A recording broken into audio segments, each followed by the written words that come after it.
Welcome everybody to the two-man power trip, the Black Man's Thought and the Nerd Lifestyle. I'm Nicholas, Mr. Go With The Flow. And I'm the man with the player, Maurice. And we're back with another edition of the Blerd By Nature Podcast. What's up, what's up, what's up? What's good, bro? What's good? Big Zilla and the 5'3" Illa from Tokyo. Black Anime Podcast number 202 in the building. What's up? New season alert. We on season 3. It's 2025. We back in the building. Recording again. Let's kick it. All right, let's go. Okay. All right, man. Let's get into some vibe, guys. All right, co-host, how was your week? How was we passing along a good time. We've been on a small break here and there and stuff like that, but we got to give our loves and shout outs to co-hosts. Birthday had passed up. Thank you. Yep. Clap it up for co-hosts for sure. We back recording again, but away from the travels and stuff like that. How was your week? How was celebration time and all that? How's getting? It was good. Like I said, I had did little things throughout the week for my birthday, like on the actual day. So I took off Tuesday, just chilled, did whatever I felt like. Wednesday, I met up with a friend at the casino. Nice. Just for a little bit. Get some money? Huh? No. Get some money? Damn. No. The machines robbed you? Kind of, sort of. Ah, shit, yeah. But not enough to do no damage. It was like I was just there, had a couple of drinks. Oh, a little cash. Playing machines. It was just a little there, Hey. Yeah, hung out there for a little bit. Friday, my sister took me out to lunch. Took me out to steakhouse. Took me out to Longhorns. Hey, Longhorns. That's what's up. Yeah. So I had a good eats there. Good food there. Saturday, met you guys at the escape room. Had a good time. Yep. Good time. And then on Sunday, I went out with another friend, and we went to this board game cafe. Hey, that's nice. Yeah. And that was kind of the way, right before the snow, hung out there before the snow came, kind of cut it short. But good shit. Other than that, that's how the week went, and it was a good week. That's what's up. I'm happy you got to celebrate and you get to enjoy yourself, maneuvering into that birthday time and stuff like that. So how was the work week and this week leading up into today? How's that been? Man, listen. So Monday the snow came. Mm-hmm. So Sunday and Monday the snow came. So one day I was cleaning up a car. Tuesday was my first day back to work, and we're in the new era now. So getting to work was very difficult because I get to the train station. I see all these people in the train station. Audible. Now the train station is out. The train station is outside. So at first I didn't think anything of it. I was like, maybe they just up here because it's cold. So I go downstairs and the train station is packed. Big pack. So what I found out was that they shut down the Q, the B, the D, probably like a half an hour before I got there because they said somebody was on the tracks. I don't know doing what. I don't know what they was doing, but they shut down the train. So eventually the train started coming. What they was doing was ruining y'all days. First train came, couldn't even get in. Second train came, same thing. The third train came, same shit. And then that train got held because somebody on the second train got sick at the next station. Damn, son. If it ain't one thing, it's another. At this point, I said to hell with this. Mm-hmm. I went to go to my car. And as I'm going to my car, I'm trying to see how long it's going to take, how much money it's going to cost. It's going to take me an hour and a half, and I'm going to have to pay for parking. I said to hell with this. And we don't talk about that congestion pricing, too. Yes. So for the first time in like 12 years, I took a dollar van. Dollar van. Which is $2 now. That's how long it's been. Yeah. Look at that. Look at that. Shit, $2. So I took that downtown and got on the train and finally got to work. It took me an hour and a half. That's a freaking mess right there. Yep. And then after that, I handled work stuff, and then I met up with you. Mm-hmm. And we went to the movies. Yep. Which was hilarious as fuck. Oh yeah. We gonna talk about that as well. Yeah. Then the rest of the week has been pretty okay. Yeah. Yesterday was pretty chill. I was able to get my work done. I had to travel back into the hell of the MTA. Fuck you, MTA. Good. Anytime we avoid MTA or train systems or shit like that in general, that's good. And they want to raise fares for this bullshit. They go one way. They gonna get you one way or another this year. That's for sure. Yeah. They gonna get me regardless. So I'm screwed either way. Yeah, no, for real. I'm screwed either way. We're gonna talk about all these MTA ideas and they dumbass shit, whatever the hell they spending money on. And so today has been chill. I was able to get all my work done and woosah. That's right. All right, man. So what about you? Hey, man. Woosah is truly white because getting past this weekend and stuff like that, great time hanging with you guys in the escape room and stuff like that. Everything was all good. We had the day off Monday and stuff like that, and then getting back into work Tuesday, man.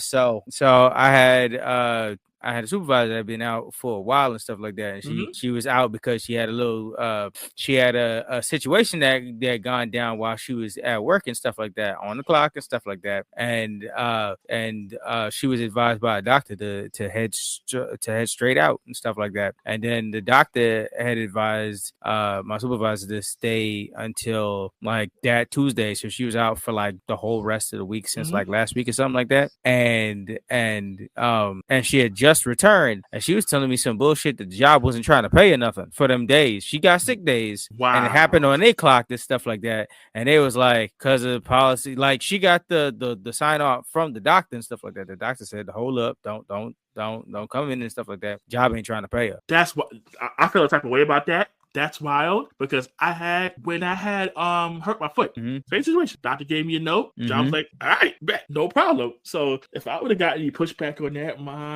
yo, listen, man, that's what I'm saying. That it's the BS, and we always joke about how you could just have every kind of situation, but it's one of those things where you got actual sick time pay and shit like that, and they don't want to pay you for shit where you on a job and like, some shit happen, like, bro. That's what it's for. Yeah. That's literally what it's for.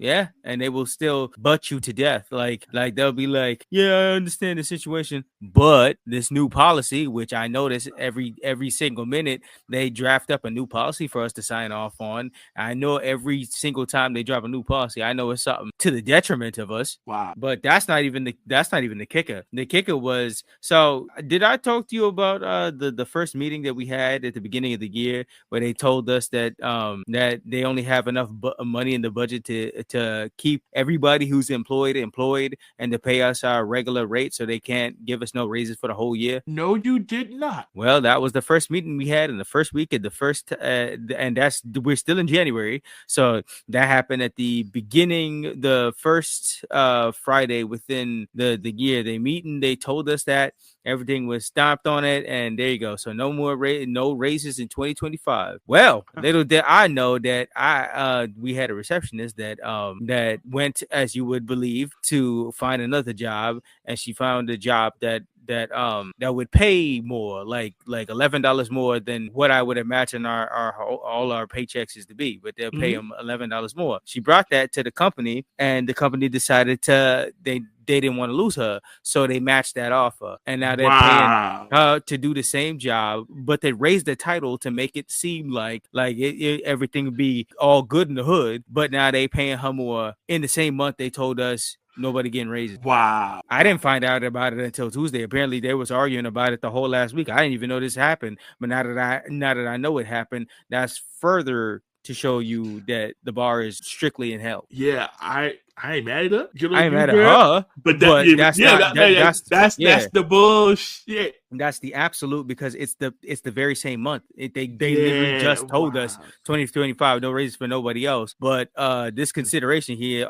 you literally said you only had enough money in the butt. Like we can't take over. Nobody's allowed overtime. Nobody's allowed anything, because they have to keep the money in the budget the same, and then found money to pay this person more every 2 weeks now to do the same job. It's always a but. Okay. So 2 very valuable lessons. Right? Heart attacks do not equate to sick day, even if you catch it on the job, and they will follow the same bullshit that they spew at the very beginning of the month. And they said that we might have quarterly meetings, so instead of every month this comes up, nobody can ask any questions until probably April now. So this shit happened, and nobody could talk to the head honchos until probably like April to bring it up, so they can hide. Okay, that's how you got to move now. Okay. Oh please, I've been new. But If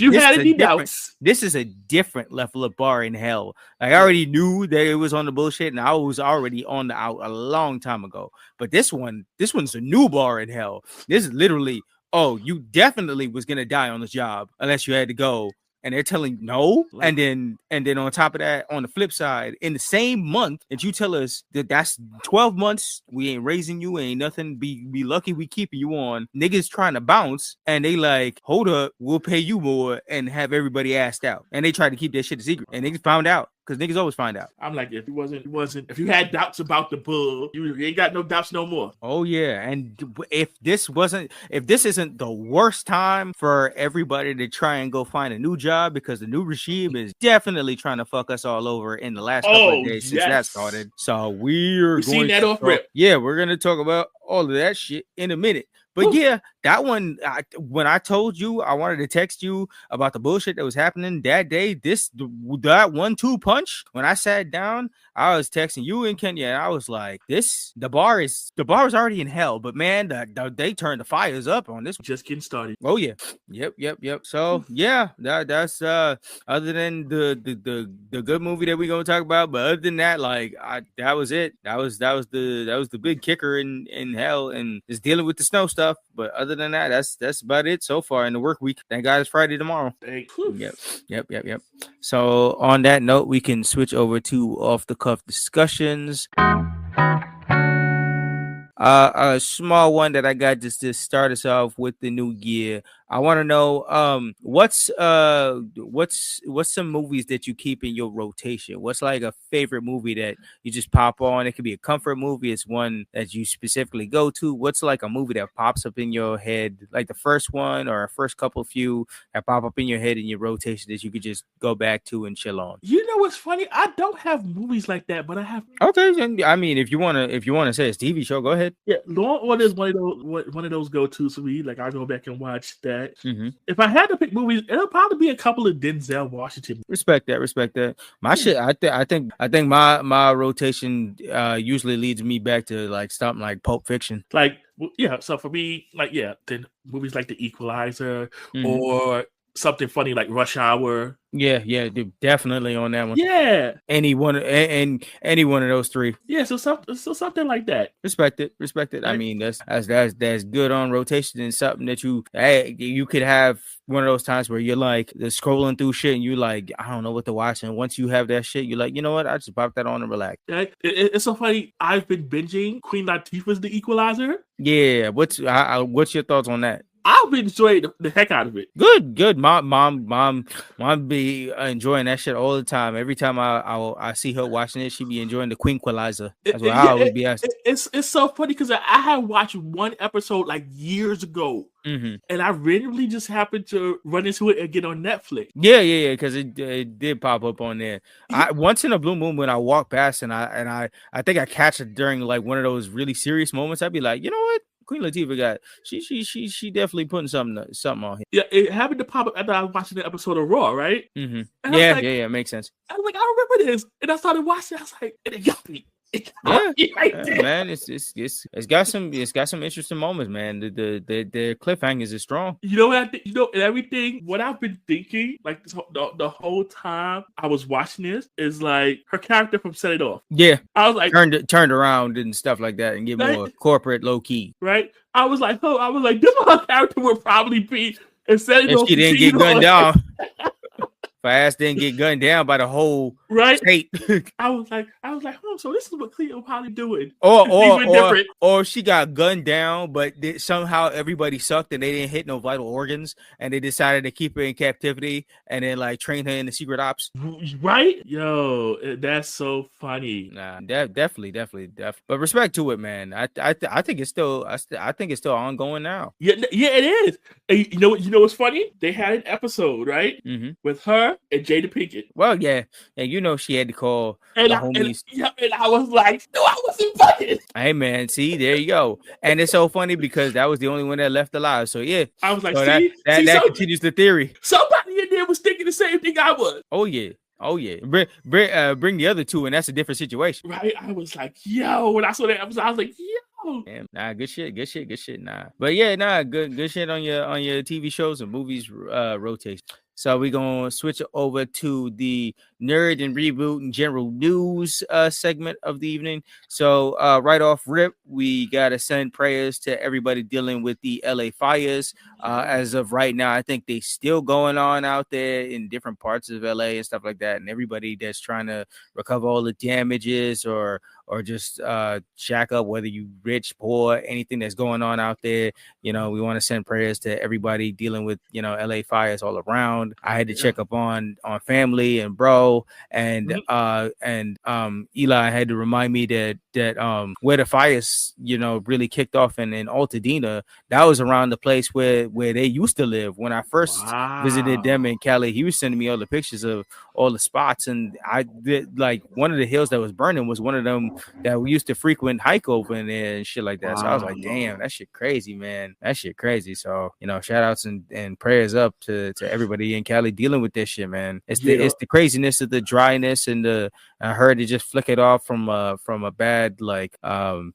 somebody's garden, and then the winds and shit like that all culminated to a whole massive all of this shit. Like I said, that is so scary. I know that shit. It's this is one of those things about living in New York that it's like it's one of those things that some people want to move, and it's cheaper in other places and stuff like that, but like you be moving outside of New York and the world just be moving different. Niggas be having earthquakes and massive fires and shakes and typhoons and tornadoes and shit like that. New York is in that good zone where like nothing really be happening like that. We never get like the super extreme depending on where you at. Yep, except that even that's starting to change. Like now we get earthquakes that we can feel. Yeah, but it's never gonna be as crazy. I don't think it's ever gonna be as crazy as what Cali be getting on a regular.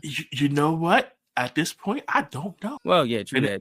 Because I mean, we talking about what? Did New Orleans in the South just got snow? Crazy snow? Yes, exactly. That's I'm like at this point we don't know. Yeah, climate, weather, and stuff like that. Yeah, I agree. But still at the same time, as of right now, like we are still in a where everybody gets it 10 times worse. I don't know. Even if we start to get it, we don't get it, and we always get some kind of tailwind and shit like that. It's never as bad as everybody else. Like I feel like if we get something, some niggas getting it 10 times worse. I just hope it stays that way. Yeah, right now we're okay. Yeah. I just hope it stays that way. Yeah. Well, there you go. Knock on wood and all that shit. But I guess we get it. I guess we get it in other ways, which I guess we'll talk about later. Oh yeah, definitely. But from one LA news to another one. So on Tuesday we got to see the new Issa Rae and Kiki and SZA movie, One of Them Days, and a quick non-spoilery thoughts. What was your thoughts on the movie, man? Like I said earlier, I enjoyed it so much. It was so funny, hilarious. That was one way to kick off the year on a note, because a whole bunch of other bullshit is going down. But man, Issa always knows when it's time to hit the laugh button, because damn, that was good. Yeah. Lucky had me dying. That shit was jokes, man. Bernice, I got a list of people for Bernice. Yeah. Don't fuck with her. Should have known when she stone cold glass broke. Yo. Listen, man, she wasn't the one to mess with. But now, I need to see a meme of that. Shout out to her hitting the glass again. Somebody on Twitter gotta get it. But between that and freaking shout outs to Keke Palmer and SZA, man, their chemistry and their comedy was on 10, man. Yo. That was SZA's first acting performance, and boy, did she pop out in the comedy. And Kiki's always a star, so them two together, they was fucking hilarious, man. Yo, the way that they work so well together, big time duo, it just worked. Oh yeah, big time. The press tour that they on, they funny. In the movie, they funny. Everything coming together real great, man. Yeah.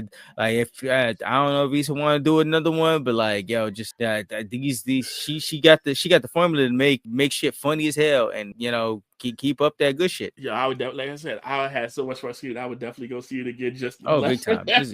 It's one of those good movies that you watch a ton of time, and once that shit's streaming, that shit gonna be a classic, man. Yo, Girl Friday really rock. Yo, that's exactly Yeah, Girl Friday really rock, man. That shit was great. Yes, it's gonna be memorable for sure. So many funny moments there. So many funny big time. We recommend anybody who ain't seen it by the time this shit come out, definitely go see it wherever that shit is. Yeah, it was good stuff. Definitely.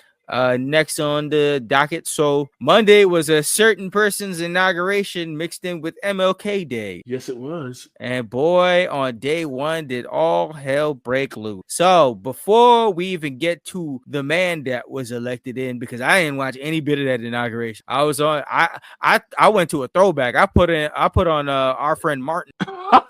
I watched that on YouTube, and I was just lost in my own shit. I didn't. You were just in the moment. Oh yeah, because I was giving respect to the real person. Yes. But whatever the hell we stepped into, I saw all the fallout all online and shit like that are there. And let's talk before we talk about the guy that stepped in and started to sign a lot of bullshit. Let's talk about Muskin Nazi. What the fuck? What it's not. People are saying it's day one. I was like, sir, it's not even day one. That was like hour one. What the fuck was that? I don't even Roman know. salute? What Nazi? Like, bro. And I feel so bad because there's people excusing it, talking about his autism. I was like, yo, all the autistic homies in the world is looking at that shit, and I was like, bro, don't you put got that on, the disrespect. Yeah, don't put that on. Don't put that on that. The disrespect, man. Like, bro, what? On the first day, this nigga went up there and started Nazi saluting. Are we for real?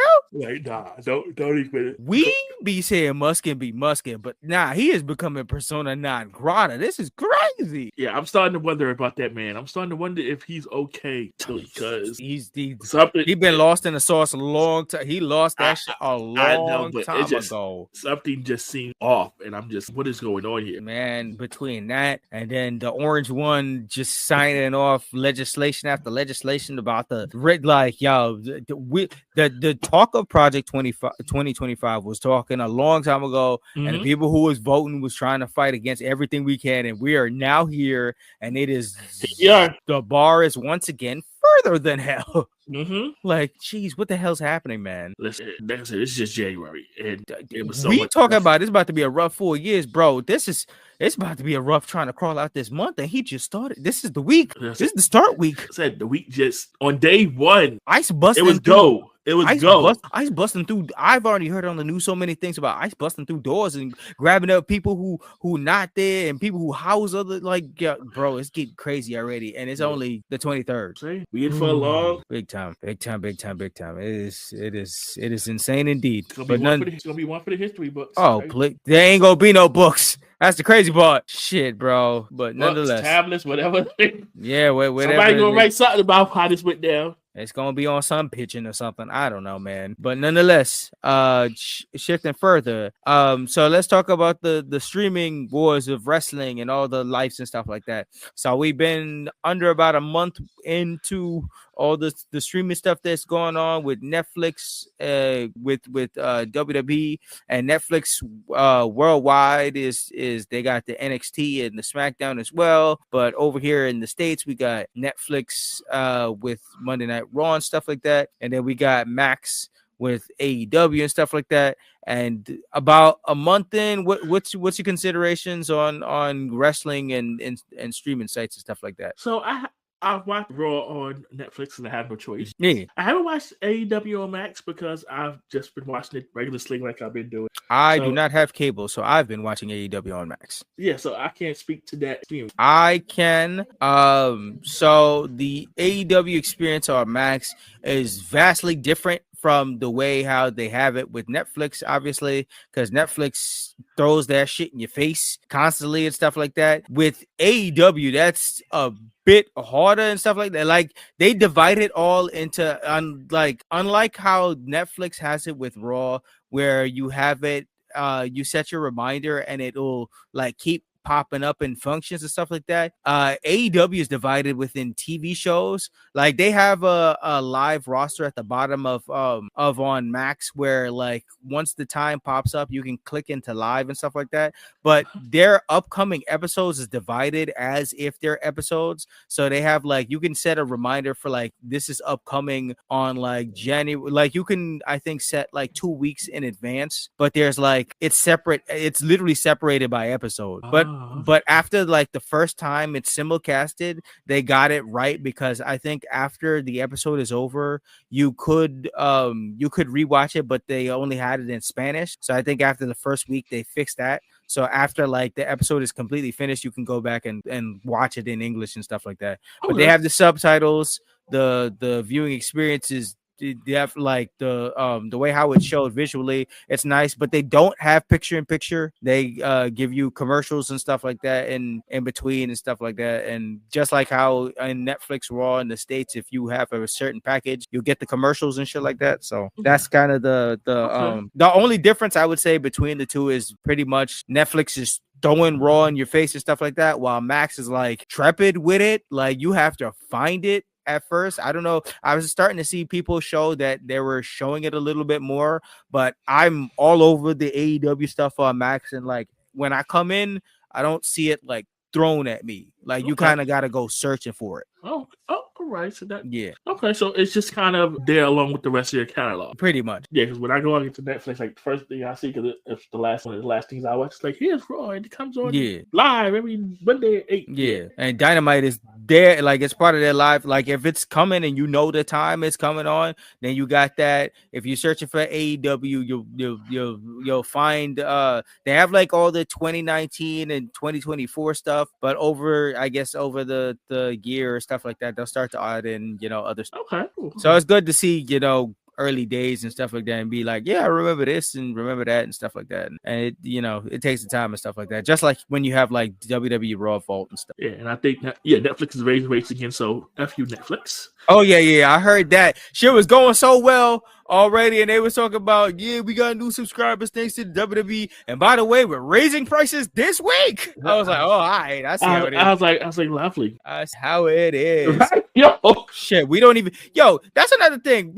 Keep in mind the Netflix exclusivity on Raw shafts us in the United States. You got to get a VPN to watch the whole show because we be missing out on shit. Niggas be having promos and shit like that. Niggas only can see in the UK. That's crazy. Yeah, there's mad shit. Anytime I hear reviews of the show from niggas out the country, they be talking about other shit. I was like, when was that on the show? We ain't see it. And they don't put that shit on YouTube because it's Netflix exclusive. I was like, bro, are they doing that dirty like that? They 100% shaft United States here, man. Wow, shit's crazy. Shit is crazy. This is bullshit. Shit is crazy. But yeah, so what do you think so far within like so you say for the Netflix experience, and we're almost about a month in with the streaming stuff like that. You see it as a big positive to the wrestling business? Yes and no. I guess for wrestling, it's good that they have more options. Mm-hmm. So now it's established on platforms. I guess that would give other options that. Yep. In the grand scheme of things, it's like okay, same shit at this point. Same shit, different platform. Pretty much. I just like it for the ease and convenience of me not having to look for wink links for so long. So if it's finally on a Netflix or a Max, it makes my life a lot easier. Man, if they keep up with these price hikes, I'm about to be like, yo ho ho. Oh, bro, I've been doing that for years. Sometimes you get. I mean, I still got to do it for things like NXT and SmackDown because a nigga ain't got cable and nigga ain't getting cable. So they try to get me to return to the seas. I see it, and I'm like, listen. Nothing more funnier than when I hear on other people's podcasts, they was like, yo, I wish there was just some way how we can consolidate all these streaming services into like one thing. And we keep saying, nigga, that's cable plus.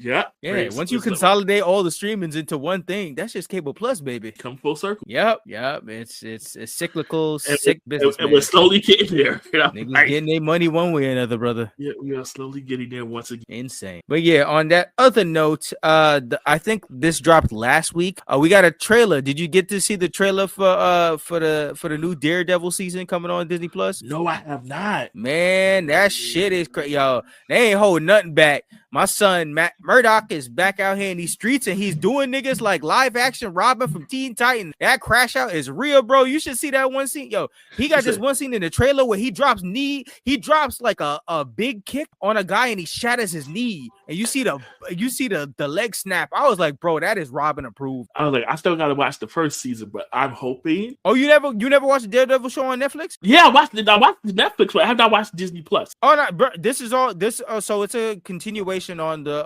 Okay. So what? It's the continuation. Pretty much, just call it the fourth season because everybody's coming back. The same. Oh, okay. That's Foggy, Bullseye is in there, and all them. They just got a couple of. They showed the Punisher. Punisher's in there and shit like that. So all them niggas is back. It's bloody and gruesome because in the trailer they snapping arms, they snapping legs, blood splatter and shit like that. Fisk is continuing his story about being mayor and shit like that. Like shit is hot. Shit is hot. We getting the Netflix game back together. I'm happy to hear that. This shit is cooking, man. Okay. That shit dropping in March and we ready for it, bro. It's gonna get nasty and it's gonna get bloody and I'm ready. I'm ready. Let's go. I'll send you the trailer so you can watch for yourself and get hyped, man. That shit I'm hyped already. Okay. That shit crazy. They snapping, like that one scene where I can't get over where he dropped the Matt went crazy and dropped the leg and snapped that man's leg in half. And I swear to God, it's so Robin coded. It is 100%. If you have live action Robin that was doing some crazy shit with the knees, that is exactly what that nigga. I am here for all of that. It is a savage work, and I am here for it. 8 episodes, and that shit gonna go crazy, bro. Whew. Yep. Good shit for sure. So we hyped about that for sure. Yep. So also on Netflix they had dropped one of the new winter season anime bangers, Sakamoto Days, a highly anticipated anime that came to Netflix exclusivity, though they've been having a little issue going on.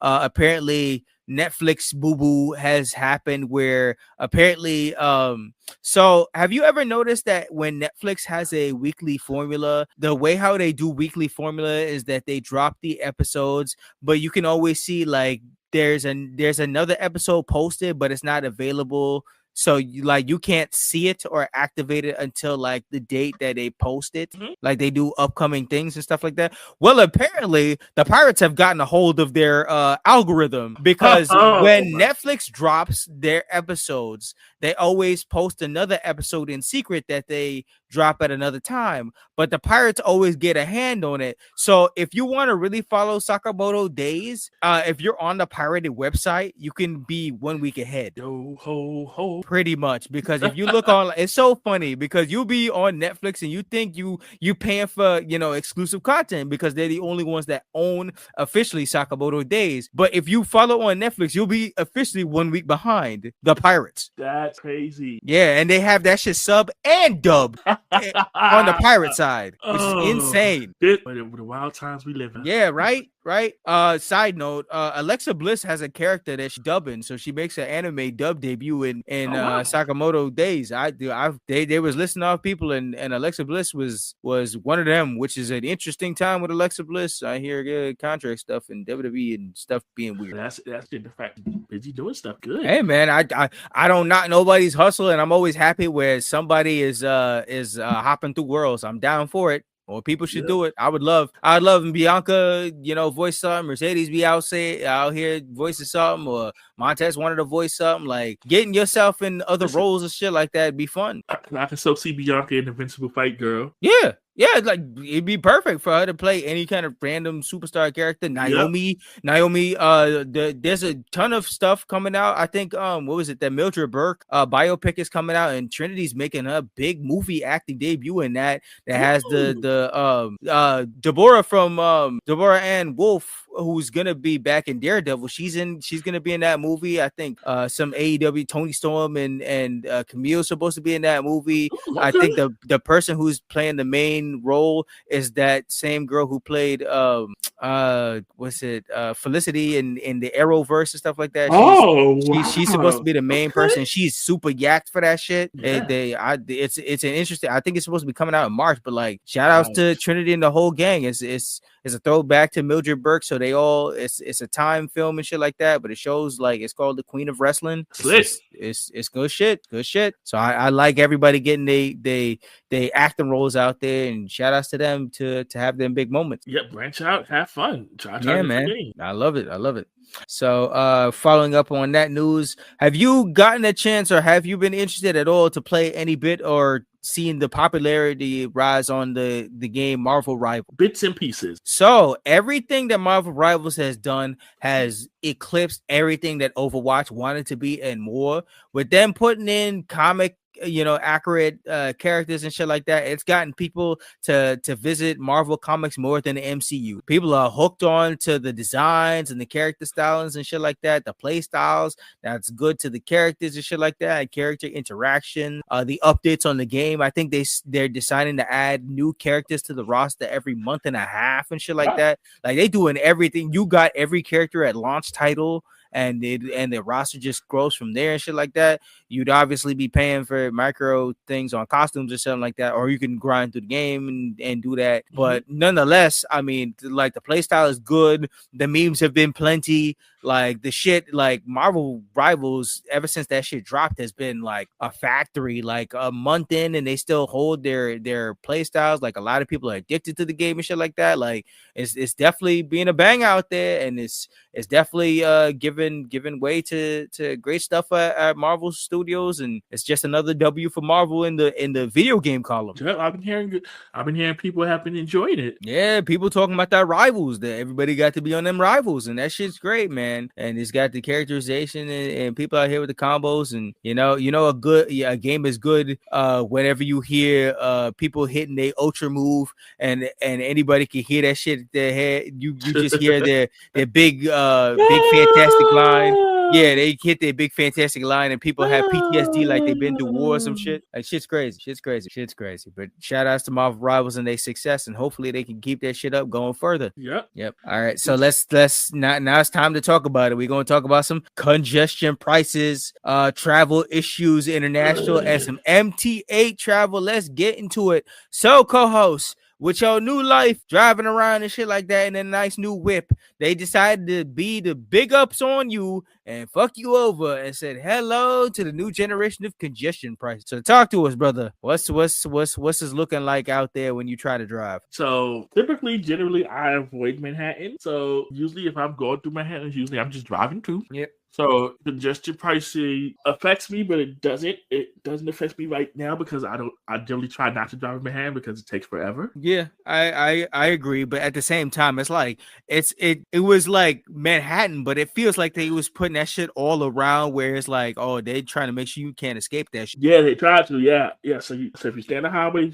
you're generally okay, but they gonna get you one way or the other. So yeah, they're going to get their money. Yeah, so typically because I work in the congestion in that area, I typically take the train in. Mm-hmm. I would like to drive, but you're going to get me coming in. I have to pay for parking, which is parking by the job is extremely expensive. Exactly. So they would get me every way possible. Yeah, they I just don't do it. They're acting like you missed them fucking money bags at this point. I would literally probably, if I had to drive, I'd probably drive to the train station and leave the car there. Yeah. For the train. Yeah, because driving in the city is certifiably insane unless you got big money. Yes. So it takes me probably about 40 minutes to get to work by train. Yeah. If I was driving, it's gonna take me probably about an hour to an hour. And is that including trying to find a parking spot? No. Exactly. That's just getting there. Yeah, that's insane. That would be certifiable. So that's where we go into the MTA travel, which is the mean cost of what they was trying to do with congestion prices. They want to force people back in the train so the train can make their money. And with that, they're wasting their money with their new invention. Did you see that stupid spike shit that they put up? Yes, we actually saw it together. Listen, man. I have, ever since the spike thing's gone up, I've seen niggas do I've seen it with my own eyes. I've seen niggas hop the same way and use the spikes as an advantage to hop. So I don't understand why they did this in the first place. Why they spend their money? What is this? MTA said they had a money problem. What is that? What was that? This was stupid. Like what was that stopping? Who was that stopping? Absolute nothing. It was so stupid. I'm like, it's such a waste of money. And they're gonna raise the price for no reason. Like, bro, I looked at it with my own eye. Yo, I was carrying the Hypeland rug that I got for Kenya to bring over and shit like that, and I watched niggas grab onto the spikes and hopped over. They use that shit as a launch pad. Like, bro, what are we doing?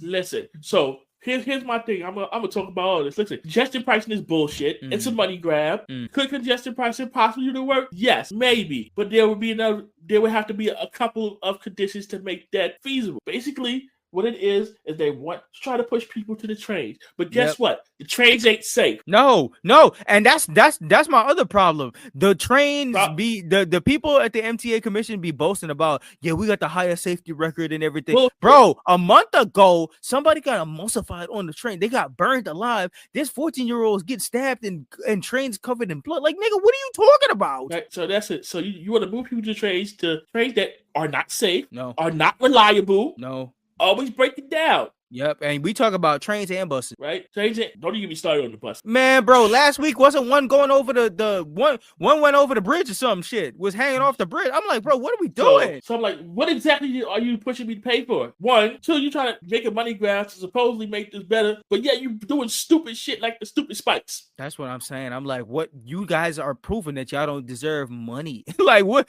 Like, how y'all gonna complain and raise the prices on us to do shit when y'all ain't doing shit to fix our regular commute? Y'all adding spikes and shit like that to stop people from jumping. Like, y'all wasting my time, man. And y'all know I really cuss up here, but yeah, this got me triggered. I'm tired of these fuck yeah. I'm tired of these assholes. Yeah. Of the MTA. I'm over it.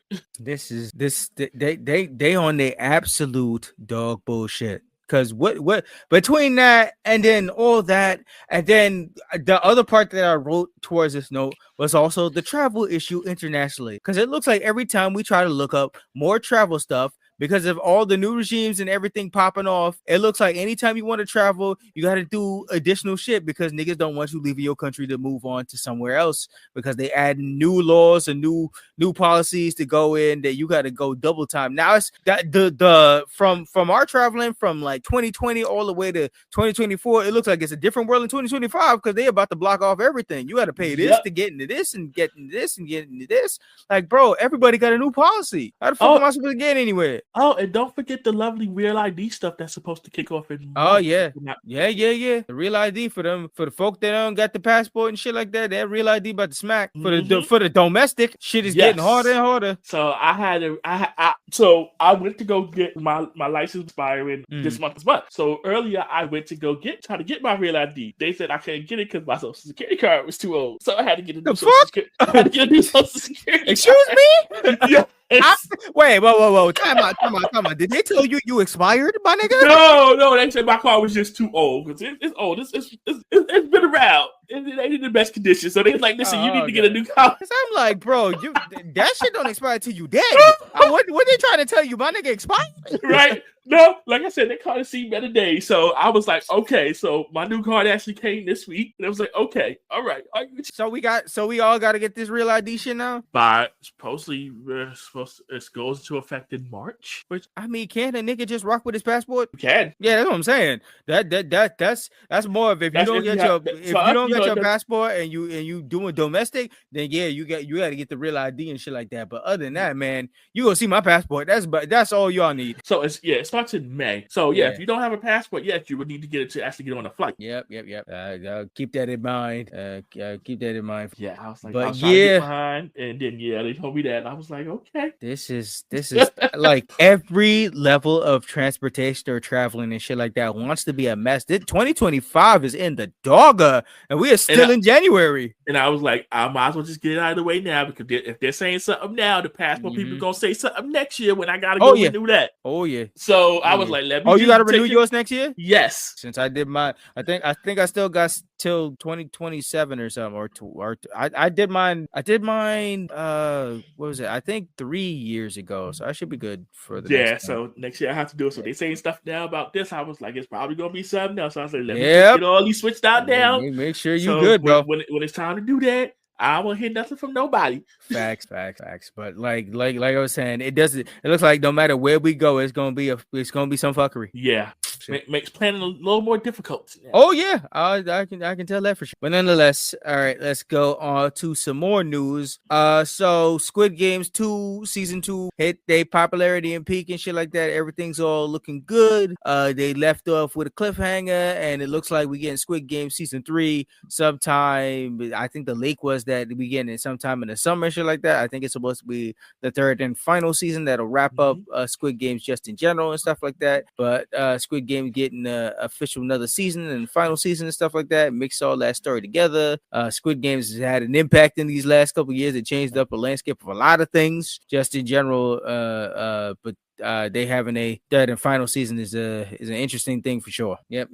So next on the nerd news, news came out today. This shit is huge. An official, thanks to, and this is sometimes where we have to give it up to situations like having live action to sometimes to anime and stuff like that.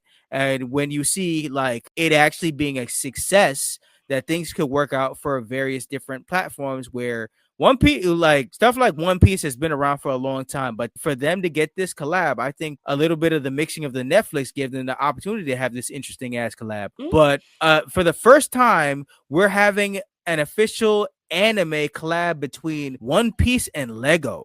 Lego has never done an official anime collab. This will be the first mainstream big anime to get like an official Lego, I think. That's how you know you made it. That's huge. Yo, Dragon Ball don't even got that shit, bro. One Piece about to step in. Do you know how much money they could get into, of all things, One Piece? Bro, how many worlds, how many weird designs and shit like that, all in Legos? Bro, the money that Lego can get off alone, shit, they could turn Lego One Piece into the best video game One Piece has probably ever have. Like, there's so much you can do with, and it's all thanks to the Netflix deal. The Netflix deal allowed that shit to partner up, and they made the announcement today, and I saw that shit, and I was like, bro, that is perfect. You want a big world to sell off the Lego? You could do anything with that. You can do Lego One Piece crew. You can do Lego the fucking ships. You can do Lego the all different worlds and islands and shit like that. You could do the weird characters. Shit. Like, so much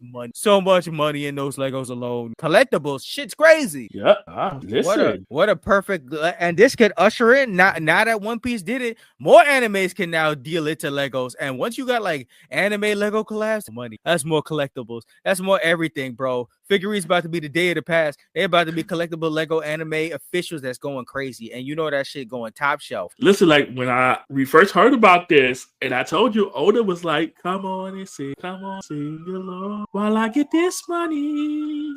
But shout out, no. Big respect, because Oda is doing it like nobody else. He put, the anime has been going on a 6-month hiatus, and the manga has gone on breaks so he could go back and forth to work with the studio themselves, make sure everything's on point for every season, go work on marketing, go work on that's what you're supposed to do. That's what, if you want to genuinely work on the heart and make sure everything is A1, the marketing on Netflix One Piece and shit like that has been A1. Everything, like, this is what if you want it to be a success, you have to put the money where your mouth is so you can see the money, and he's doing it. Yes, he is. That's, I'm like, bro, I was like, when we first heard about it, I was like, oh, you getting the bag. Oda, I was like, I see you. Oda proving why he the GOAT, and he proving why he worth the fucking bag. That's what you reap, what you sow, and now you got big ass collaborations. Shit, like, bro, I'm pretty sure that Netflix allowed them to get the Macy's Day Parade big Luffy float too. Yeah, and so Oda had the big plan. I got exactly. Big plan. Get the big bag. Like, it's so funny. Let's go. It's so funny because I remember growing up, One Piece, when it got into the West, it was not doing well, and every time it came on Toonami, it would always get canceled out. And then years later, niggas would follow up into Japan and follow how One Piece grow and how One Piece was the greatest shit. And then just finally, when that Weeb collaboration came together and everybody started branching out and started loving One Piece more than ever, it started to ink its way back into the Western culture. And boy, did it hit gold, to the point where we thought this was impossible to do in live action. And Oda said, bet, watch me get this bag. A1, 10-10, no notes. Yeah, but probably won't be another one like it. So not to. I don't think to this level. I don't know if niggas is willing to travel like that and to work on all this shit. For Oda to pause on the anime and the manga to work on this shit, that's how you know that shit's serious. That nigga is in the final arc. Like, bro, that shit is for him to pause that shit, crazy.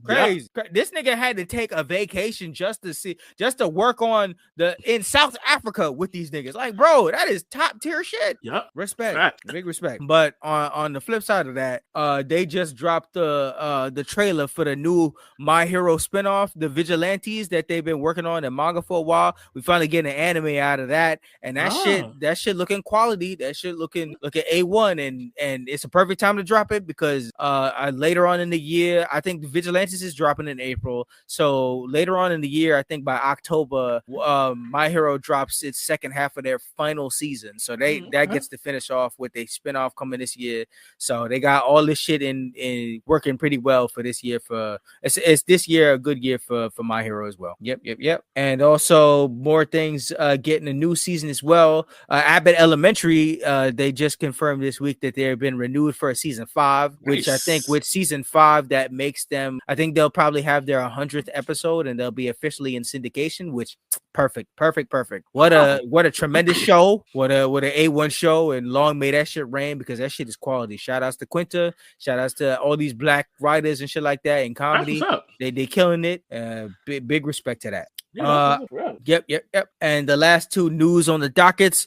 What you think about the WWE X TNA partnership, bro? I'm actually excited about it. Yeah, I mean, they was already doing it without official word, but now we got the official word on it, and I'm interested in that, and everything's going good, and we'll see. I'm on the positive spin of it. I'm on the fun side because Triple H is pretty much keeping it good and stuff like that. But sometimes WWE has a tendency to do certain things, but we'll see if they want to play ball. Yeah, I'm hoping everything works out the best of both companies because the opportunity is there, and I just hope everybody eats and everybody benefits. Yeah, we'll see. We'll see on that. I mean, WWE is running into the company that can never die. So no matter how much they fumble into their own self or something like that, this company will never die. So WWE and Ideal trying to gobble it up in general. I mean, it's the immovable force meeting the immovable object in that one. So what a great partnership in that. Listen, WWE crossed the line. Yeah, there you go. That's why it is the cross TNA. I mean, as we're speaking on the podcast, they had the Impact Live, and they got some crossovers going off that shit tonight. That was shout outs to that. Shout outs to everybody getting a shine on different platforms. I need an AJ Styles run over there one good time. We got to see, man, because right about now, for the most part, it's a lot of TNA X NXT crossover, and the time we get in TNA probably main roster stuff is probably in the Rumble. We'll see if they move past that as well. I want AJ to have one good run. We'll see, man. I mean, people been predicting it for a while now, but let's see if it works. Let AJ use his old music. Yeah. If he pops up there, that'd be fun, right? But last bit of news, which is kind of big news on the docket. But last week, bro, they unveiled the Nintendo Switch 2. I'm here for it. I was just about to ask, what's your thoughts on everything they showed and stuff like that? You saw the trailer and everything? Yes, I did. Yeah, man. What's your thoughts on all the upgrades and shit like that? You think it's a day one? It's a day one purchase, or you gonna give it some time? What you gonna? Yeah, my OLED getting traded. He said it's upgrade time, right? It's upgrade time. I like that they made the Joy-Cons bigger. The way they attach is different, so that looks like it's magnetic now. Screen looks like it's a little bigger. Did you put in for the if you go online or something like that, or if you type in, I think there's a trial run for the New York City one. You can put in to apply for like a ticket where you get to you go online, you pick the time that you might want to go out for it, and you put your name in like a ticket where you'll first come first serve to try it out hands free at the Nintendo store in New York City. Oh, I did not know about that. Yeah, so after this, go on Google and check that out and see if you could put in your you sign out with your Nintendo profile and you put in for a ticket and it's between like a Friday, Saturday, or a Sunday, and you could go in there and you could try hands on before it officially drops. Yeah. But yeah, man, I'm here for it. I don't know officially, if it's day one purchase for me, I'm still rocking with the old Switch and stuff like that. I just want to see what exclusives they dropping first. And then once I see that, I'm a hop in, because I remember when I got mine with Odyssey and shit like that. That was a good runoff point. I don't want to hop in just like with the PS5. I hopped in and we had like Astrobot for a while and shit like that. Yeah, and things was looking slow. I want to see what, like, they got the next Nintendo Direct, I think in April, to drop out like the layouts and how everything feels and what exclusives we have. Once they drop, like, what's the fire shit coming? Like, if it's coming and it got Mario Kart like 9 straight off the bat, all right, we cooking with gas. Because I heard that next Mario Kart's supposed to have like 24 niggas on the track. She gonna go crazy. Once they drop that, I'll see what it see, bro. Cool. I'm interested in shit like that, but definitely everything's looking on the it was worth the wait kind of shit. They ain't shafting. Yeah. I was talking to Eli about it. He was talking about he said it's cool, but he's still rocking with his Steam Deck, because the Steam Deck kind of does everything under the sun, since everything is allowed on Steam and shit like that, and it's a pocket like computer and everything and shit like that. But yeah, man, the Switch 2 looks popping. I'm interested. I hope I get picked into the hands-on. If I like the hands-on approach and shit like that, that might change my opinion for some hands-on shit for sure. Cool. Definitely. But yeah, so that closes off the nerd and reboot news, and it's time to switch over. It's time for the first main event in 2025. Wow.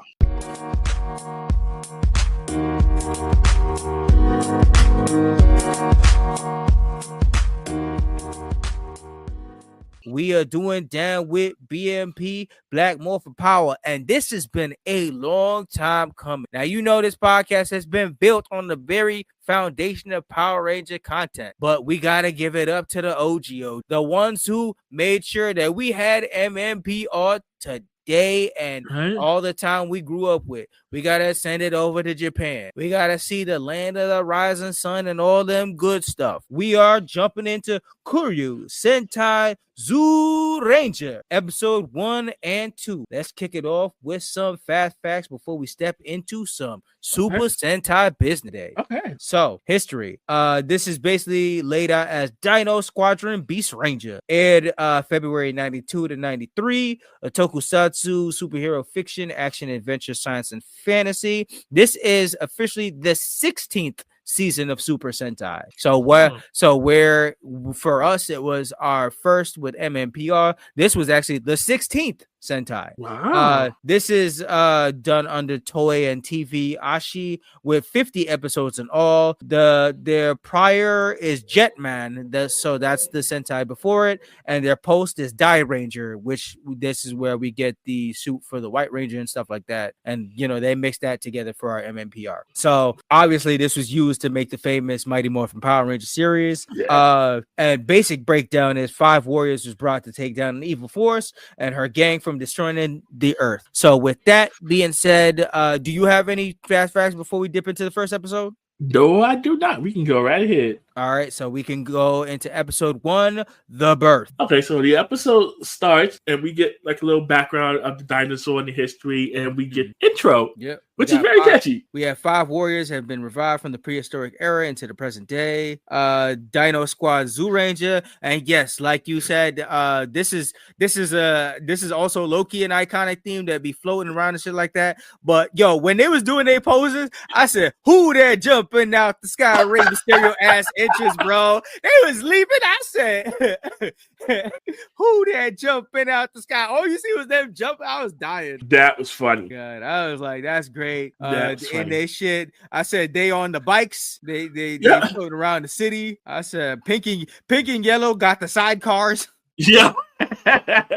The putties was in clay form and shit like that. That yes. I said the outfits before the Ranger up is cool. All this in the intro. Also, the interesting tidbit of 1 girl and 5 guys. Yep. But the difference between our adaptation and theirs and the original. Yeah. And this is still in the 90s, so this is how they laid it out in the 90s too. I said the theme definitely makes you want to snap your fingers. Yes, it does. Yeah. I like it's still in my head. It's catchy. Oh yeah. That shit's great.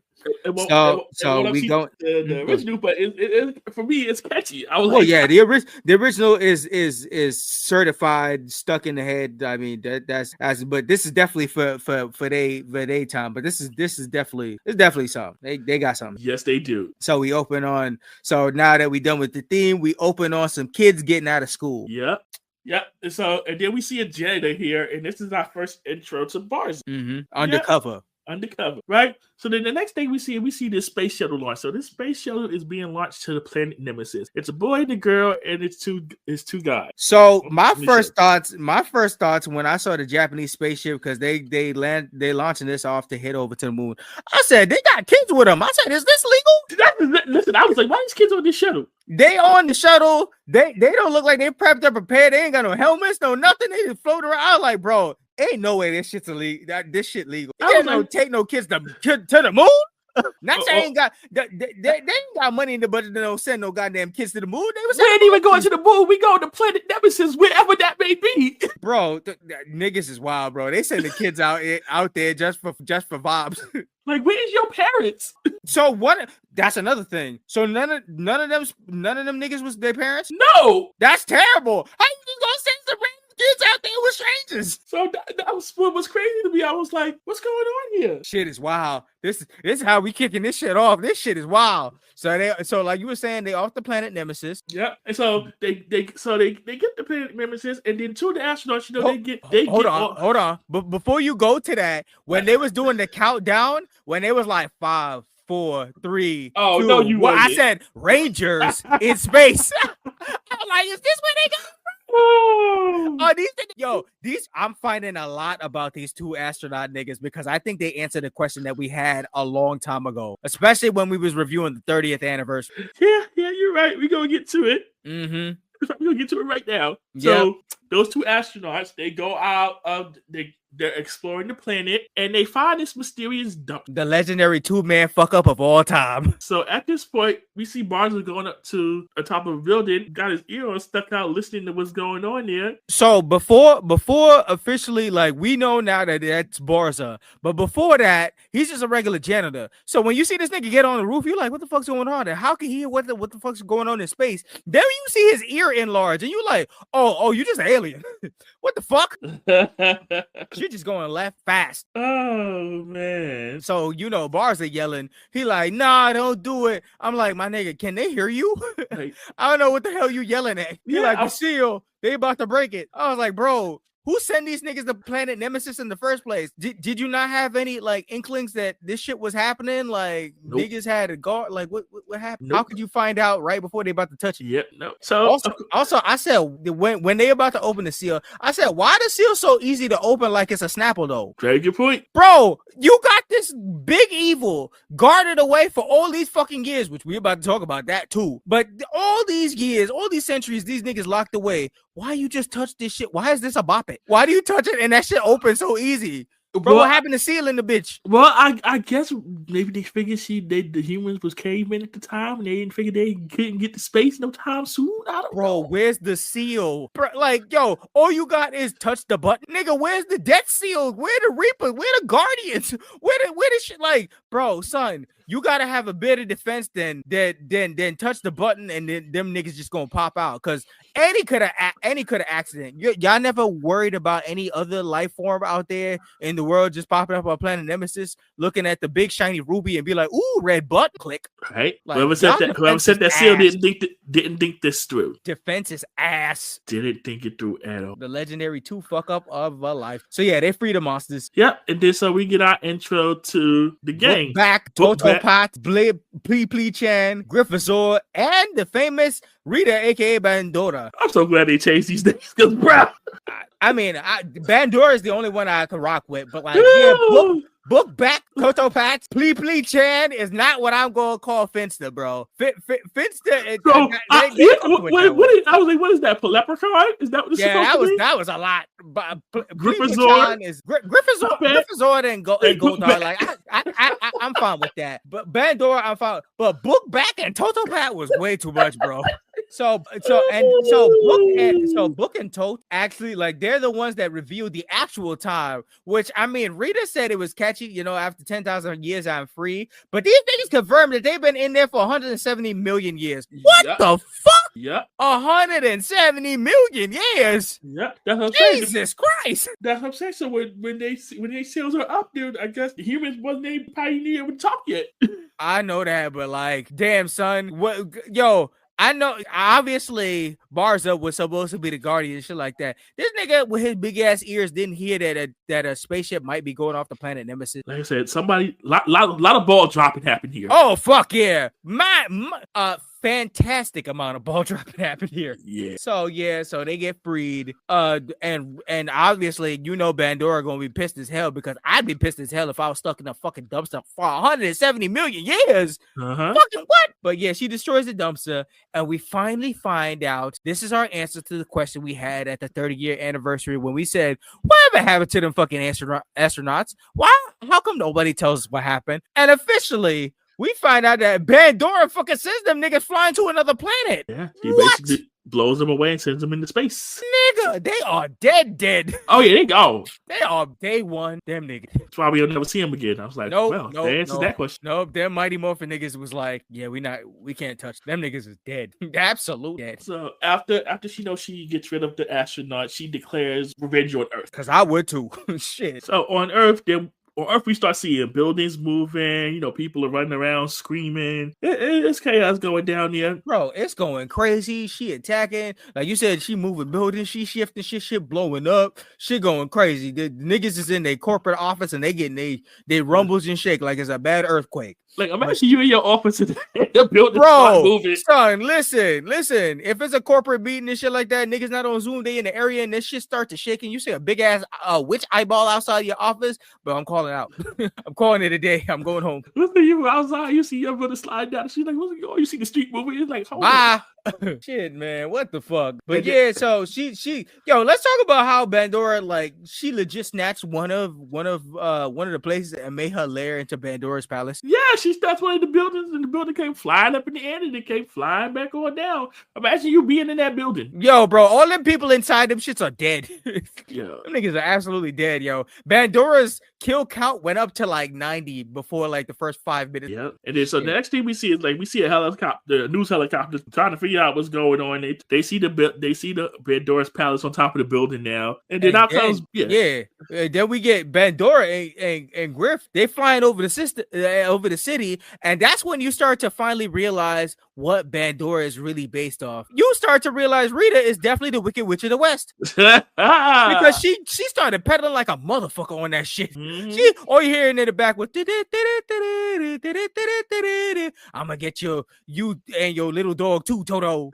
Yep. And basically she goes on and was talking about how she hates the people of Earth, she hates love, and she talks about how crack humans are. Yep. And then she started destroying more buildings. Like she was fucking up everything, man. She came here with a desire. Yo, this Rita Bandora was moving, and she was moving sinister. She was fucking it all up from like A1. Yeah. So at this point, you know, Barza transforms and he confronts Bandora. Yep. We got the official title, the Mysterious Sage Barza. Right, and then Bandora was like, "Yo, didn't I beat you and stole your spells, bro? Why you here? You ass, bro. What you fighting me for? You think you gonna see me again, bitch?" Right, and then she used one of his spells on him. He broke out. And then she was like, "Hold up, before you start wilding, just remember I got them 2 kids in this space shuttle, bro." Yeah, yo, she was like, "Bro, nah, you not about to fuck with me while I got these hostages now." Yeah, and we see the little kids in the space shuttle, and I'm like, "Oh, yep, they got the ship and the children's." Yep, and she wants to smush them. Yep,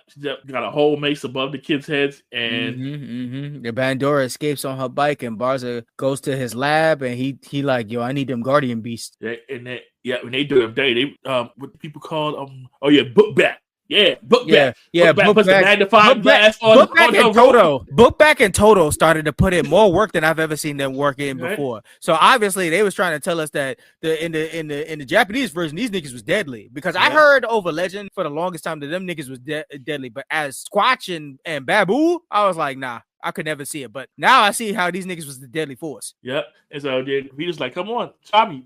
And then Barza was like, okay, I gotta go to my sister there. Hold on. Barza got to get them people. So he started getting them one by one. So these are the names that we got so far. So he unlocked the first one, Goshi, the Black Knight of Sharma. Then he went to Boy, the Yellow Knight of Dam. Then he went to Mei, the Pink Princess of Rishia, and Dan, the Blue Knight of Itoi. So he got them all freed out, ready to fight. And then when he tried to go to unleash the Red Ranger, the key broke, and he's like, "Ah, shit."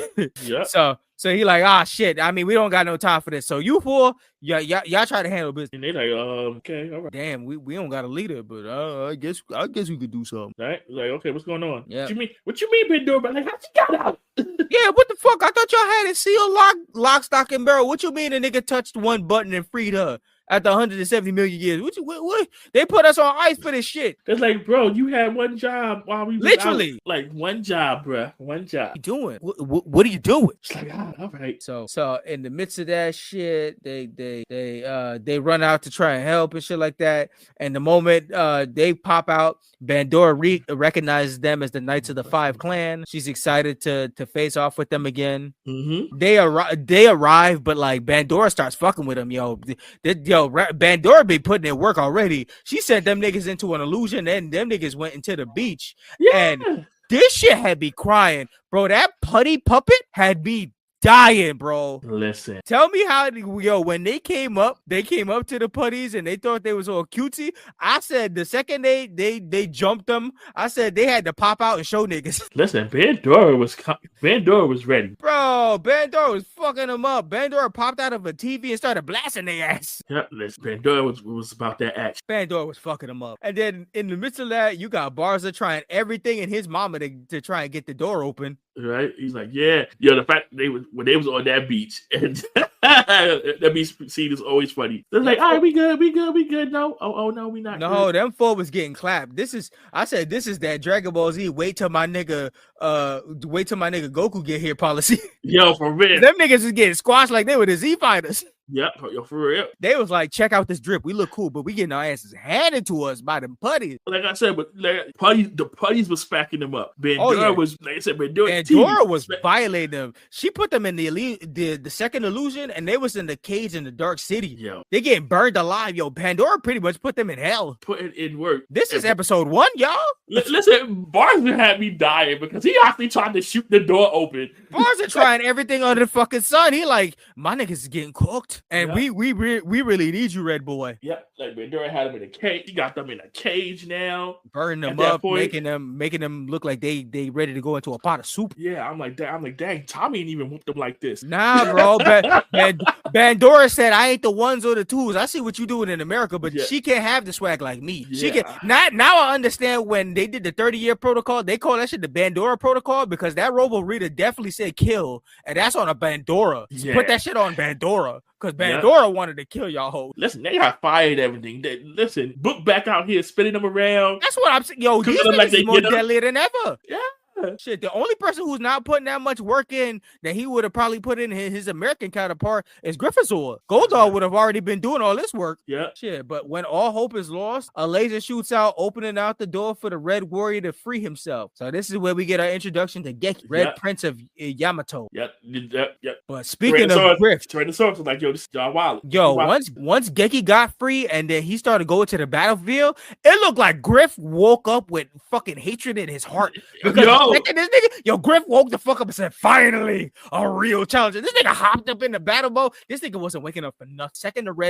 The second he smelled Geki, he was like, all right, it's on sight now. It's on sight. You see that them niggas is definitely on site. Yeah. The team is together and Griff went to attack ASAP. Yeah, they got an old beef. So once the team's together, you already know Putties was trying, but they started getting the smackdown laid on them. Yeah, weapons came out. And Geki and Griff going down, son. Sword combos. Listen. He was like, let's go. Griff was like, let's go. Now you truly understand why Jordan, why Jason and Goldar always had the face offs, because Griffin Geki, them niggas is Them niggas is Naruto and Sasuke on the bitch. Yeah, so at this point, Naruto tells them to come outside and transforms and throws them some coins. Yeah, they get their medals. The belt buckles with the medal. Yes. The Dino Buckler. They call that. Yes, they get the medals for their Dino Buckler. Yep, the Dino Bucklers. They got a Ranger up. We get the Tyranno Ranger, Mammoth Ranger, Tricera Ranger, Tiger Ranger, and Pterodactyl Ranger. Yep. Dino Squad Zoo Ranger is formed. Yeah, here we go. Yep. Griffin Putty's attack.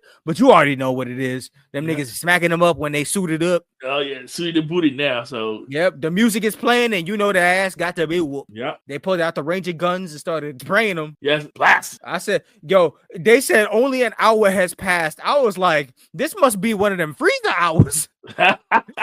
All this shit happening today. You talk about she got freed from the dumpster, came out, started throwing shit like left, right, center, beating shit up, snatched them kids, had them going over the railing. This nigga freed all them warriors. They fought. They got their asses handed to them. Geki showed up. They all started fighting. They started fighting again. They started fighting a third time. All this shit happened in under an hour? What kind of freezer hour is this? Listen, I was wild. Yeah, this hour crazy. This ain't been the full day. This must have been the Trump inauguration hour. I'm like, dang, I guess Bandora was about that action. I guess she must have blew those astronauts off that planet ASAP. They came on down. She came in, yo, the second she got out, she said, what? I got an hour? All right, I'm about to turn this shit upside down. She's like, I've been asleep for 170 million years. I ain't got no time to waste. Hold up. Oh, fact. She said, you gonna catch me on my bike. Do you know how bad it was for me to be stuck in that dumpster and all I had was my fucking bike? Right? Nigga, Bandora was the original Peloton. Like this bike and these bozos. Oh, man. Yeah, facts. I would have lost my mind too. Shit. Oh, man. Imagine being stuck 170 million with book back in Toto Pot. Right? You know them niggas was acting a fool. Oh, my God. Bandora and her Peloton, bro. Listen. So at this point, everybody's scrapping. The magnifying glasses tearing up that rope and them kids is hollering. Facts. Them niggas, help me. Fuck yeah. The Ranger sword pops out for Griffin. Geki, they going back and forth, sword battle and shit like that. The leader sends Blue and Pink to go handle them kids. Yep. So at this point, little teamwork here, and May manages to get the space shuttle out of the way before it gets destroyed. Yo, son, they get it out the way, but they know where a giant arm grabs the shuttle, and I said, who the fuck is that? Yeah. They said this nigga's Dora Titan. I was like, who the fuck is a Dora Titan? Yeah. So yeah. I was like, oh, yeah. The shuttle got snatched at this point. This nigga just snatched this giant ass Titan ass nigga, just grabbed it and just disappeared. Yeah, like, who are you and where did you come from? That's what I'm saying. I was like, bro, we just saved this nigga. This nigga just popped up out of nowhere. Give me that. What in the Debo monster is this? Right? He was like, even they asked what the hell was that? That ass, they was like, yeah, we got our ship. The Debo monster was outside and said, what? This is my ship, nigga. Give me that shit. And that shit left us on a cliffhanger. That shit said, do be continued. I was like, God damn. Listen, son disappeared with the ship. I was, oh boy. Imagine something from Attack on Titan just grabbed you and just left. Like, what? Yeah.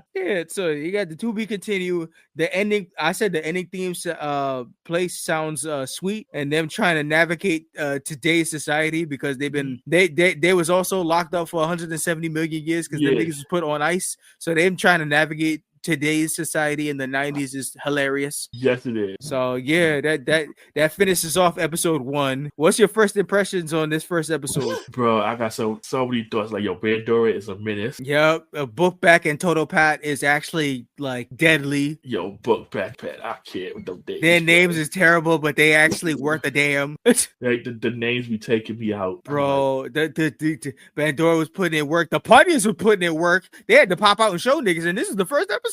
I think Gryffindor was putting in work. Man, I'm telling you, son. The Pandora's the fucking murder count was going crazy. She already done kidnapped kids, threatened their lives, probably like killed 100 people before the first hour went off. Like, bro, she was putting in that work. Yeah, really she was putting in this work, and I'm like, big facts. Okay. So I said my first impression was comparisons be wild because low key this answered my other questions on the Ranger side of this, but this is both cool looking and hilarious. A nice refresher start from like the other side we always get from the American, and that cliffhanger was crazy. It's like, yeah, we saved the day. And a big ass monster just showed up and said, no, you didn't. What the hell? What?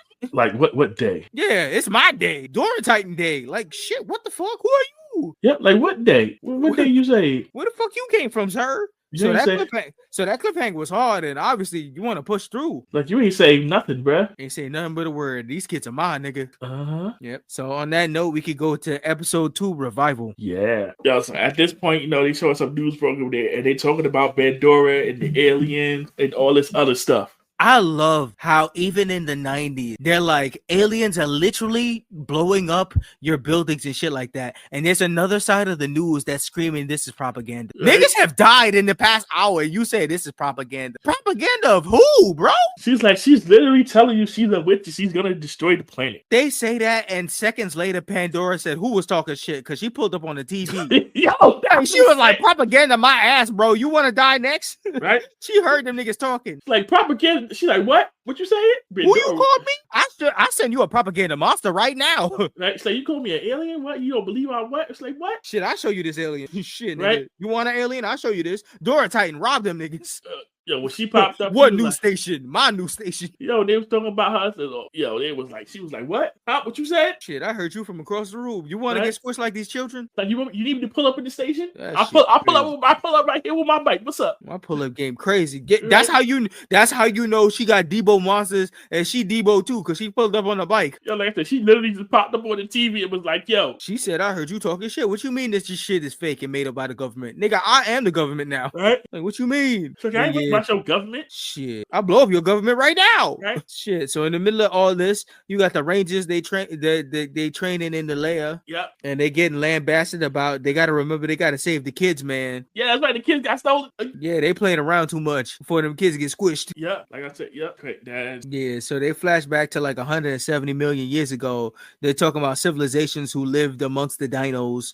They had the regular caves, the cave folk, and they around the dinos and shit like that in harmony. And then Pandora arrived and fucked all that shit up. She attacked, and so many of the royals died and their families died and shit like that. So the guardian beast protected who was left, and they captured and sealed her on Nemesis. So I guess the guardian beasts don't believe in more than one ply seals. I see that seems to be a theme. Yeah, them niggas. I like how they locked the guardian warriors stronger than they did the seal on Pandora though. Yeah. Like it looked like this nigga had to go above and beyond to free the red, but all you had to do was bop it to free the ultimate evil. Yeah, how that work out? Like what's going on, guys? What's going on? Why is that hard? Why didn't you have the bop it button to free the warriors and have all these seal shits to seal up Pandora? Like y'all priorities in the wrong space.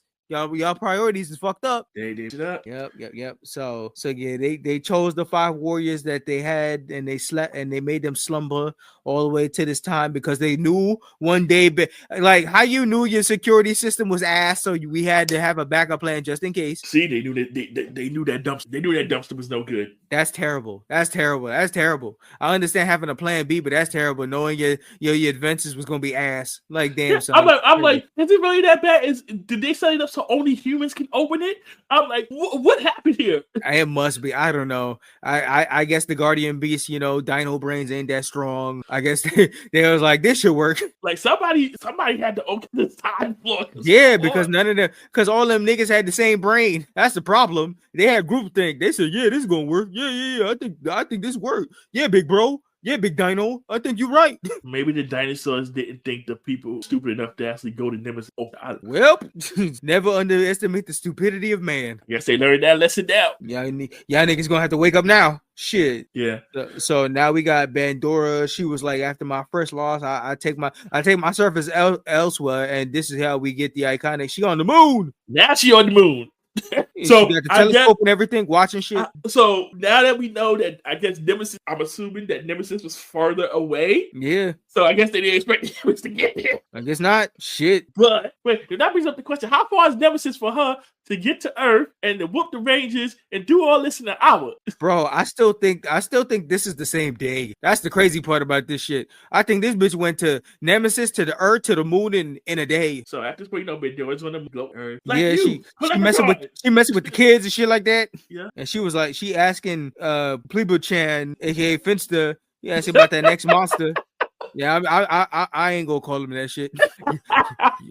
Your mama called you Finster. We just go work with that, brother. Pleba Chan, like, nah, bro, that don't even work. That don't even work. I saw what you did in them comic books, nigga. You a psycho. I'm not calling you no plebe. That name is too cute for what I know you did to your wife, sir. I'm not doing this, bro. I'm not doing this. Specifically with you. I know you're a psychopath. I know that nigga is eviler than everybody in that room. I know Pandora's fucked up, but Finster's low-key the most psychotic one of them niggas. So I ain't calling you nothing but Finster, bro. You a nutcase. Wow. But I read them comics. You are a nutcase, brother. I saw what you did to your wife.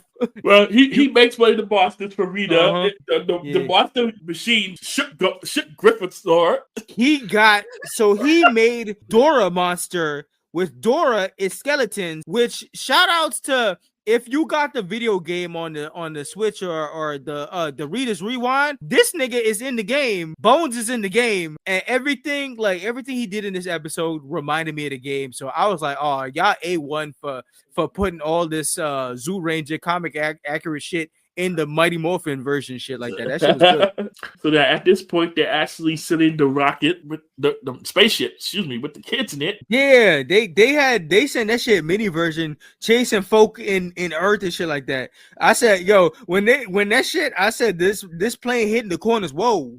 Yep, they say that's right to the city. I was like, oh. Yo, and this is where we get our first what the fuck moment, because why that shit flashed, that shit went by, and why it passed the schoolgirl and flashed some girl's panties. I was like, what the fuck? Listen. I was like, what we doing? Ain't this still a kid show? Yeah, I'm gonna have to let them just rock with that for now. Yeah, I was like, Japan, man, y'all always doing something, man.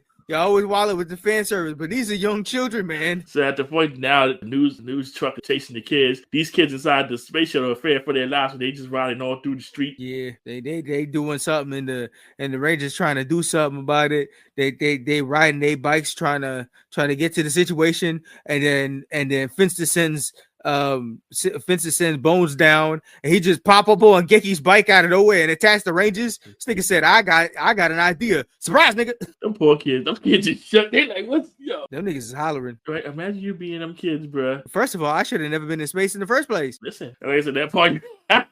Yo, just get wild. It's getting wild. This shit getting real wild because when Bones popped up on Geki's bike and started attacking the Rangers and shit like that shit was crazy. He snatched all them niggas off.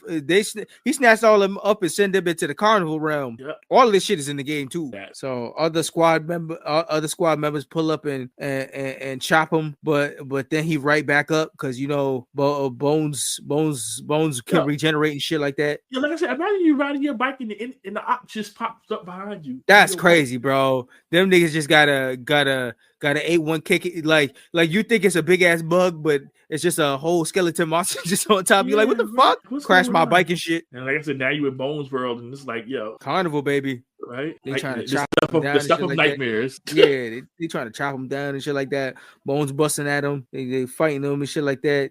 Nigga broke Geki's sword and shit like that. Yeah, I'm like, yo. They said, fuck it, it's time to Ranger up, and they get their pose on. And they said Bones, because they're doing it to the Bones, they beat him up, just breaks the pieces and come right on back together. Yup. To the point that this nigga threw his head, and now they in another zone with the shuttle. That's right. Yeah, that part I was like, yo. I was like, hey, Pandora, you really hate these guys, don't you? Oh, big facts. She was like, I had so much time to think in them 170 million years. Right, thinking ways to get revenge on y'all. Facts, man. So Bones popping and attacking with the spooky putties. We already get the Halloween style spooky putties. Like, oh shoot! And in the midst of that, we got Book back. He planting bombs and him and Toto arguing and shit like that. These niggas putting in work, bro. They planting bombs and shit. Yeah, they definitely putting in work. 2 episodes in, and these niggas done more work than Griffzord.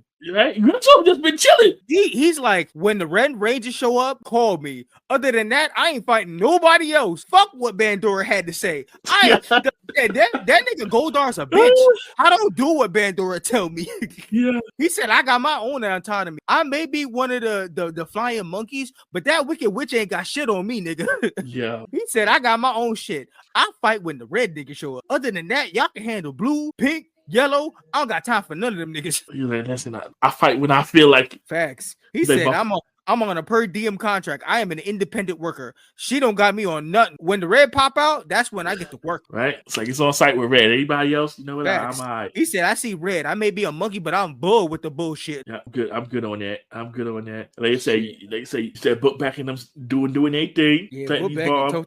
they planting bombs and shit like that. They light the match on fire though. Like shit's crazy. Right? Like I say, we got spooky putties. So what? So now we in the fall. Yeah, they doing work, Bones blocking them off and shit like that. The Rangers pull out their guns and they shoot at Bones, but he revives again. Yo, what's crazy about me is about Book back in Topaz. They really trying to take out the shuttle. Dope, bro, son. Like these some deadly motherfuckers in 2 episodes, bro. Yeah, they really sticking on mission. They really trying to take out the shuttle. I'm you, son.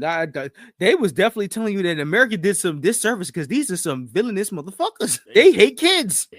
Shit. So while the Rangers trying to shoot up on Bones and shit like that, Blue decides, yo, I got an idea. He steals the head. And I'm like, oh, okay. They start playing keep away with the head and he's like, if he ain't got no head, he can't get back together. Okay. Bro, they wild out though. Tell me why they threw their head straight to hell and it blows up. Like what? Yeah. They threw their head into they threw their head into a portal of hell and then it blew up. I was like, bro, what the fuck? Yep. Yeah, all right, we gonna see what's gonna happen. And right when they win, here comes big ass Dora Titan nigga. Yo, this nigga is a party pooper. Listen, let's boy through that head. Go to hell. This nigga said, go to hell. I was like, bro, what the? Nah, them kid shows in Japan really be on something, bruh. But like you said, Keki went to go grab the ship, and again, oh boy, Dora Titan was like, I'm a hater, bro. Whose shuttle? My shuttle, nigga. Right? He's like, why y'all keep touching my shuttle? Yeah, he was like, bro, I ain't tell y'all got the authority on shit. Right? I'll run shit. This my shuttle. Yo, so Geki, gotta shoot him in the eye and get them free. And he starts to try. He tries to chop at them. Yeah, he's like, yo, F this son. He said, fuck that. You're not about to rob us 2 times in a row. Right. You crazy? Right? You're not about to wash this twice. Hold up. Nah, we looking like a bitch out here. Nah, fuck out of here, bro. Like, hold this. Facts. So all the rumbling starts to free the beasts and shit like that. All the shaking and shit that goes down as the Zords start to wake up out their volcanic slumbers. Yeah, there's like, hold up, what's going on out here? Yeah, he was like, y'all making too much racket. The earth's starting to shake. It's time for us to shake, rattle, and roll, bro. Right, like who making those noise out here, bro? Yeah, he was like, who the fuck is outside? Keep it fucking quiet, or we gonna have to work. Right. So Geki merges with Tyrozord, and they unite and start to strike up. Right, because they like, listen, he's like, I'm trying to sleep. What's going on out here? He like, bro, you making like, too who much woke me up, bro. After 170 million years, bro, what you doing, bro? I was trying to nap again. Right. So when Geki and Tyrozord starts to unite, the Titan goes chopping, but the tail goes striking. They out here going back and forth with the combos. Yeah, just like, all right. And so it's like, all right, who woke me up? Him? Yeah, I'm about to get this nigga. I got him. Geki was like, yeah, it was him, bro. It was him. Mm-hmm. I got like, something. Say less. This tail gonna get this work, bro. Right. So in the midst of that, the Rangers talk to the kids to get them safe, and they return them to size when they get out. Yeah, it's like, okay, all right, kids. You know, we can't. What's his face? Yep. He ain't gonna be back. And then once they get the kids out of there, the Rangers aim the shuttle at the monster. And I'm thinking in my head, yo, the amount of money that they spend on this fucking spaceship, that the government gonna be pissed at the Rangers for this shit. Oh yeah, big time, bro. The government probably facts, yo. That what you mean you gonna use my spaceship as a launcher for the villains? This is just as bad as if the Hulk grabbed your new car and threw that shit at the villain. Listen, he's like, oh, you don't need this spaceship. Yeah, niggas got your own weapons and big ass Megazords and shit like that. What you mean you needed to throw the ship? Yeah, listen, the kids is out. We got this. No, you don't got this. You spending government money, my nigga. God damn. Maybe They hit the headshot. Yo, their Bones was hitting the headshot and the drop kick. The headshot and the drop kick from Tyro. They like, listen, the government need to pay for that to pay for all the buildings. Which one you want? Shit. So he shoots a tornado at Titan and he wipes him out. Finally. So Tyro wins and we get a first official Bandora's got a headache after losing moment. Yeah. So the team celebrates they win and the ending is the same vibes. Yeah, she's like, yeah, they're like, yeah, we got our lick back. Yeah. And Bandora up there in the moon. What's up? Bandora up in the moon like, my head. She's like, well, Leprechaun, you here? Finster, you gotta get that shit together.